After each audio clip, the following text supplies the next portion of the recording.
The next boat project is here. The boat needs a bunch of work. The engine needs a bunch of work, and we're gonna get it done right now.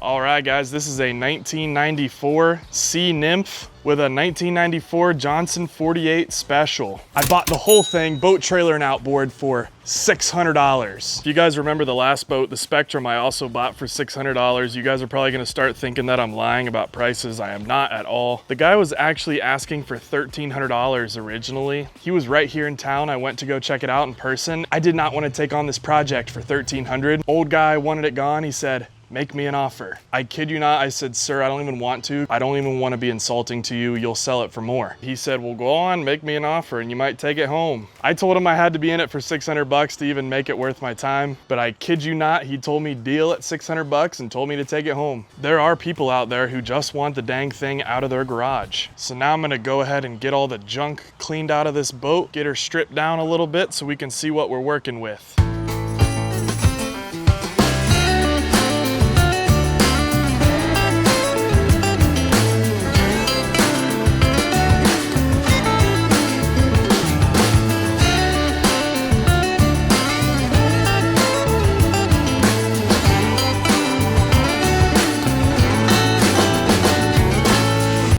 We got this boat pretty much completely cleaned out now. So this is an interesting one. You can tell this boat was recently refurbished. And what I mean by that is this has a new deck, new carpet put in it. But if I'm being completely honest, they did like a terrible job. The entire inside wall is just like sections of carpet pieced in here like a jigsaw puzzle. Bruh. Just not good work. I mean, none of this carpet was like securely fastened. It was just like glued wherever he could glue it on top of hatches. This hatch, instead of bringing the carpet over the lip and gluing it underneath, he cut it like exactly to size and just glued it on top, which just doesn't look great. This section up front on the bow is actually really nicely done. That looks nice. Can't forget the console, just kind of carpet glued to wherever. Cut perfectly to size. All right, so as you can see, console here needs some work for sure. Gotta put the steering wheel in. Lots to do, lots to do. Current plan of attack, we're gonna unbolt the console, unbolt the captain's chair platform, unbolt this storage section / old live well. Get that out of the way so I can pull this carpet off the walls, and then we will assess where to go from there. Maybe it's sanding and painting, maybe it's something else. We'll see when we get there.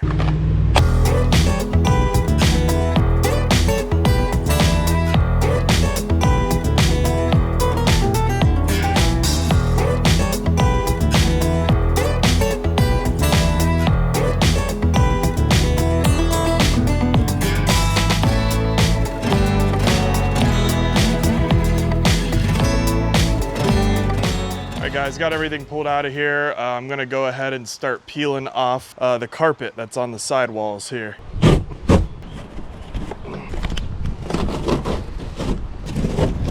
All right, here's the deal. I actually think this bow section of carpet looks really nice, fairly well done other than the latch, but this, not so much. Got carpet and carpet glue just caked onto the side. Bruh. All right, so the plan right now, went ahead and loaded a little flap disc onto the angle grinder. And I'm gonna use that to get all this carpet and carpet glue residue off the side. Also, it was free bucket day at Harbor Freight. Nothing makes me happier than a free Harbor Freight bucket, except when you guys subscribe to my channel.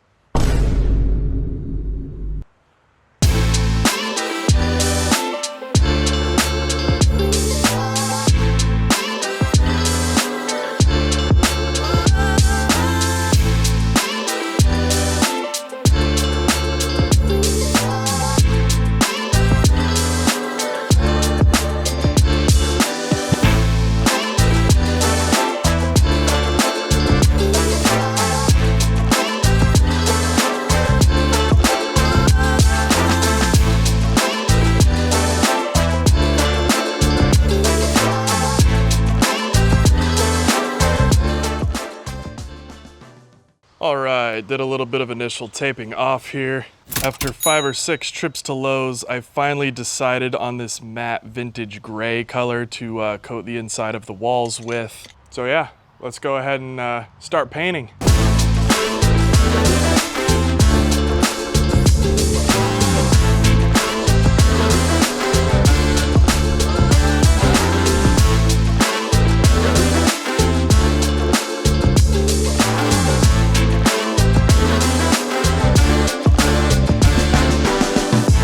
All right, coat number 2 is drying right now. So far, looking really good. By no means perfect, but definitely a lot better than it was. While we're waiting on paint to dry, I got a couple things on the to-do list here. The first is I'm gonna cut a section of wood to go on the floor down here that I'm going to put new carpet on. I've also decided to take the platform that the captain's seat sits on and paint that the same color gray as the walls.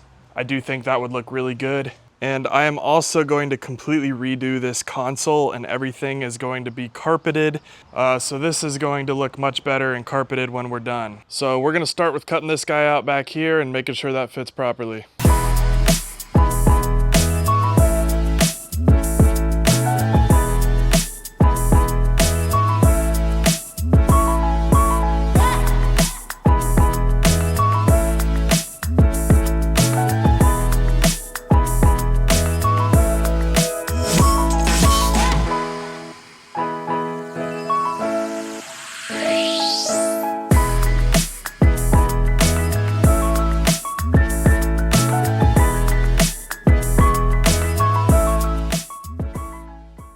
But all right, guys, here she is. We got liquid nails underneath and it's stapled to the back side. All right, not too shabby if I do say so myself.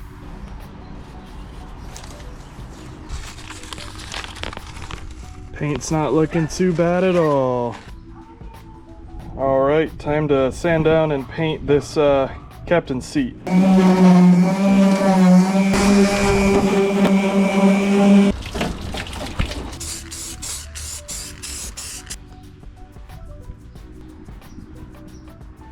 All right, I am just riveting this seat cover back on here.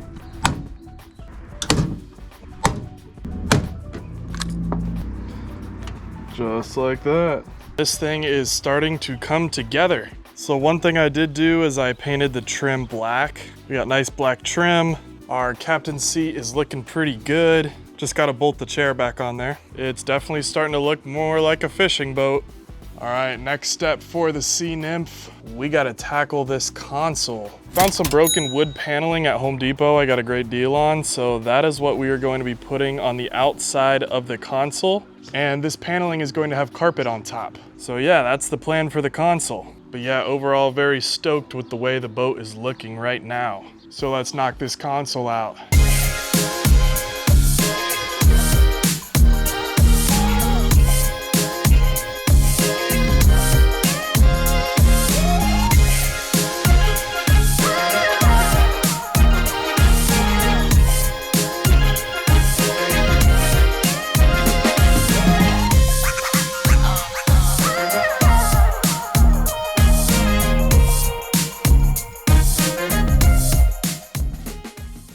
Alright, so you guys can maybe now start to see what direction I'm going with this. I'm going to carpet over all of these individual pieces, so that's why I'm leaving a little bit of a gap here. Either a skosh or a smidge, depending on what measuring system you use. Americans will use anything but the metric system. So yeah, just gonna keep cutting out little pieces here, and hopefully this will give us a really nice finished look. I've absolutely never done something like this before, so if it fails epically, then we live and learn, but you gotta try new things sometimes. Okay, I finished cutting up all the little pieces that I'm gonna put over the console. This was my tester piece. I've got liquid nails bonding it to the carpet, and I've got staples on the perimeter. I'm going to do this to every piece that I cut, and hopefully when I put it back on the console, everything fits as well as it did, and this thing looks somewhat okay. It was an idea I had. I'm too deep into it right now to change course. Carpet glue staple, carpet glue staple. Let's put this thing together.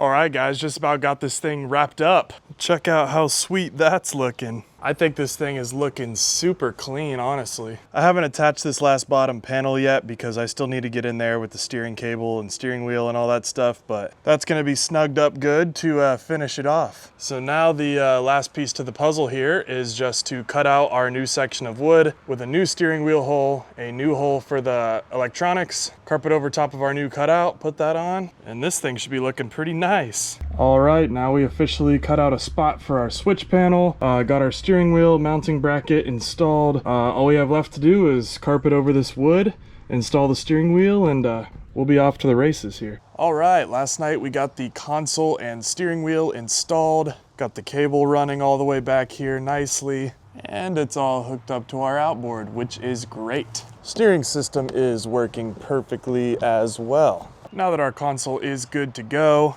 the current mission at hand is to wire the boat and get everything hooked up to our new switch panel on the console. First things first, going to install a brand new 750 gallon per hour bilge pump. Also picked up a brand new hose and plumbing kit from Walmart for like 10 bucks. All right, sweet. Got that all mounted in there. Easy peasy. All right, so we have a 4-rocker switch panel here. We're only gonna be using 3 of them. We're gonna have a bilge pump, our anchor light, our running lights, so both bow and stern nav light, and I will leave an accessory open for the buyer to wire in whatever they please. All right, got our switch panel labeled out. A lot of cool options on here. Alien light, maybe on the next boat. Went ahead and bought a brand new stern light from Walmart, and it should fit perfectly into the mount that is already on the boat.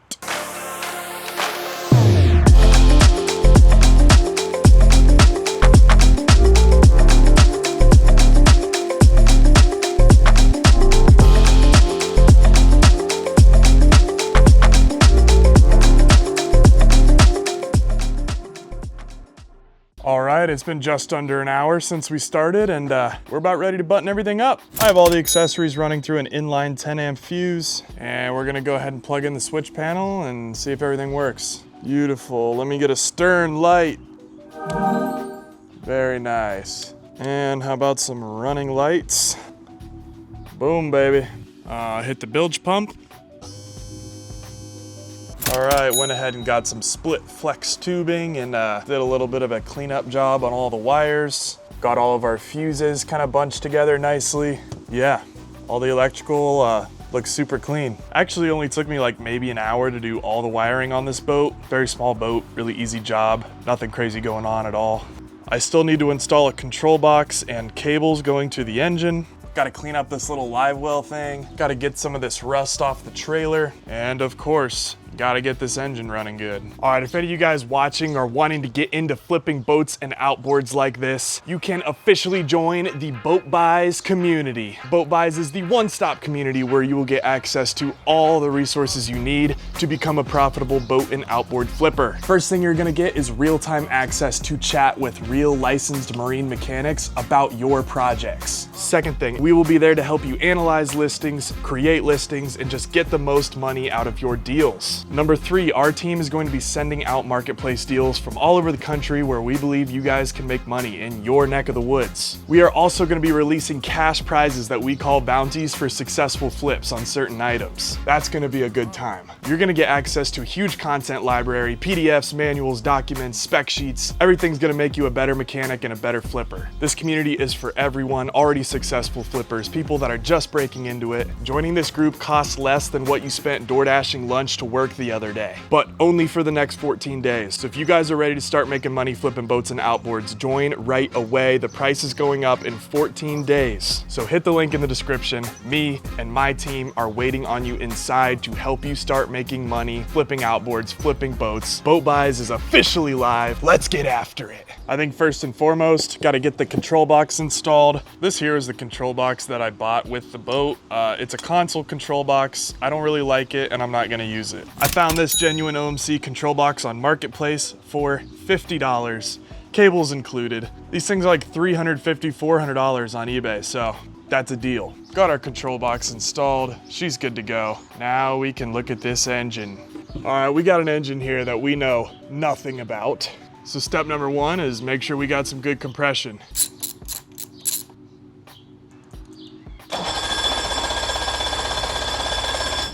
All right, cylinder number one is at 142 PSI. That is freaking awesome. Let's hope the bottom's close. And 141. 141, 142 is insanely good compression. This is like a stupidly low hour engine for sure. Now I'm going to make sure that we have spark on each cylinder.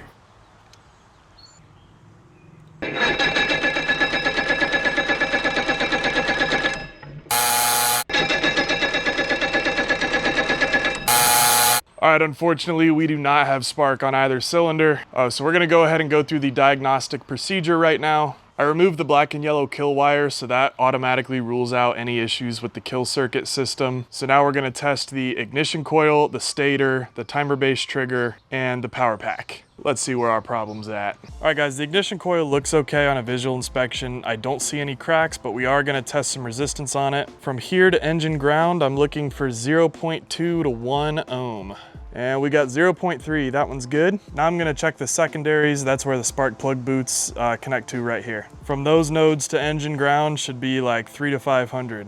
And we got like 315 in there somewhere. That looks good. All right, I don't think I've got anything wrong with the ignition coils here. All right, guys, up next we are going to test the trigger coming from under the flywheel. This ends up here at these black and white wires. According to CDI, both black to ground as well as white to ground should be an open circuit. And yep, we are still open there, so that's good. Now I'm going to test the white wire and we're still getting open, so that's good. And now our final test for the trigger is the white wire to the black wire. So I'm gonna put this in here, and according to CDI, this should get us 30 to 50 ohms. And we got 41.8, so that's perfect. Next thing we're gonna test is going to be the stator, which is also under the flywheel. And the stator is going to be the brown wires underneath. According to CDI, from brown to brown yellow, we should have between 800 and 1,000 ohms. We have 0.921 K ohms, which means 921 standard ohms. So the stator is also perfectly within spec. All right, so what have we ruled out so far? I think we got a good ignition coil. I think we got a good stator, a good trigger. So what else could be causing no spark on either cylinder? Either a bad stop circuit, we've also ruled that out with the black and yellow kill wire, a bad power pack, or it could be a bad rectifier. I personally have actually never encountered a bad rectifier, so I'm gonna go ahead and test the power pack next. So essentially from black and white to these orange wires, we should be getting about 110 ohms. And we are actually getting an open circuit here. Trying the other one now, and yeah, open circuit. So as of right now, what this is leading me to believe is that there's some sort of break in the connection between our white and black wires and these orange wires inside the power pack. I just ordered a new one, so when it gets here in a few days, we'll go ahead and install it and see if I was right. Parts are officially here, and from CDI, we got our new power pack. First thing I'm gonna do is throw this on the engine and see if that solves our spark issue. Here is our old power pack next to the new one. I am going to double check that it's solving our issue before I fully install it. As long as this ground wire is in place, it shouldn't have any reason to need to be bolted completely down to the block. All right, guys, moment of truth. All right, baby, we got spark back on this thing. Gonna check the bottom cylinder real quick, make sure we got them both. All right, guys, we got spark back on both cylinders now. We got great compression. Now we got an engine that we can work with. If you guys are interested in a full video, strictly educational on how to diagnose spark issues on an outboard like this with a multimeter, please let me know in the comments. If that's something you guys would be down for, we can go over how to read the CDI manuals, how to interpret everything. And if that's something you'd watch, something you want, let me know in the comments. Once I have spark and compression back on an outboard, I really just like to hook gas up to it and fire it up. Hearing how the engine sounds can sometimes lead you right to other problems, or if it starts at all. So I went ahead and added the fuel tank and fuel line combo that we're gonna be selling with this boat. So far, not seeing any leaks, nothing dripping out of the carbs. No visible leaks is a great sign. Let's go ahead and turn the key on this thing and see if we can get it to start, see what it sounds like.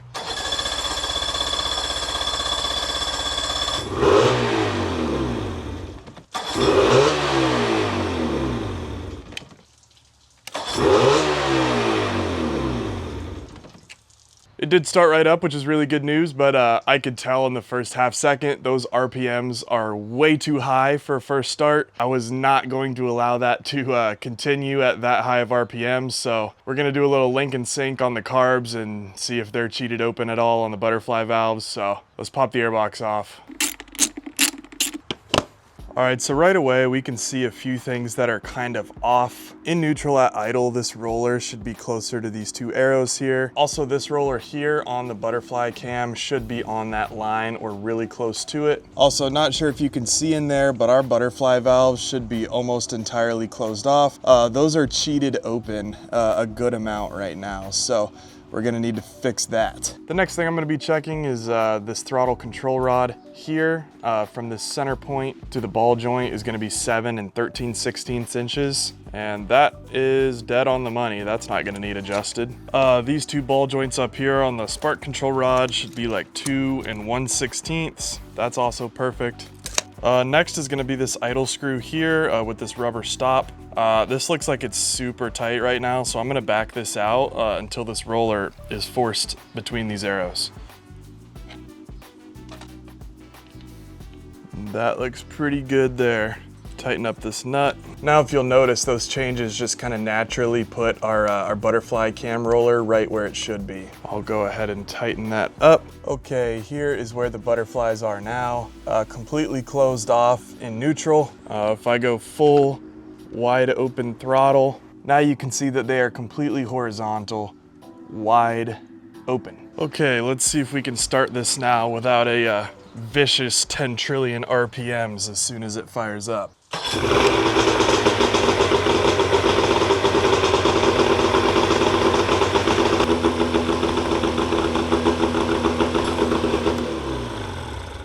All right, well, this engine actually sounds like it's gonna run really, really well. I just had to cut it because we are not getting any water pumping out at all, and we do not want this thing to overheat. So what we need to do now is pop this lower unit off and put a new water pump in this thing.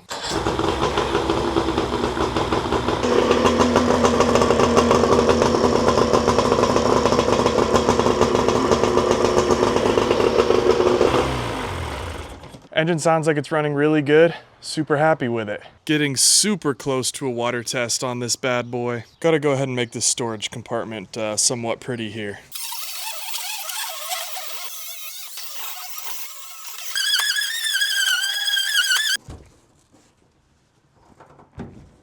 All right, I ended up painting this storage bin with like a black kind of bed liner spray. I also painted a few other accessories with the same thing, so it's gonna match and look really nice. So when we bought this thing, the seller also gave us a foot-controlled motor guide trolling motor with the purchase. So this just came with the boat package we bought for $600. I'm gonna go ahead and mount this thing on the front.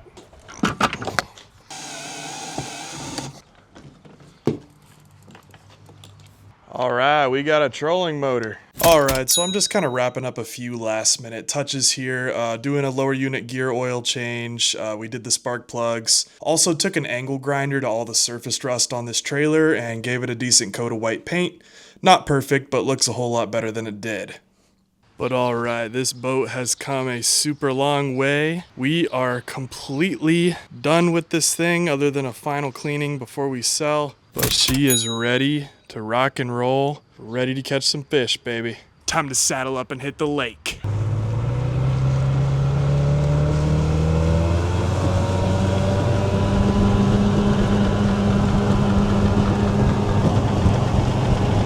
Woo, she's quick! Yeah!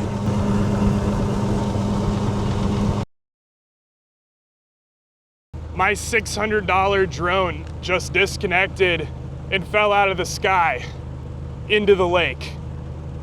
I'm not even that upset about the drone. It's the SD card that was in the drone had a whole lot of footage for this video on it.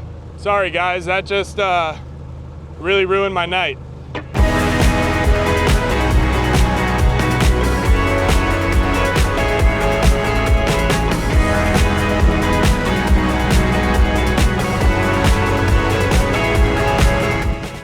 All right, right, guys, title transfer was $50. I also like to put about $20 worth of distress and safety gear in there.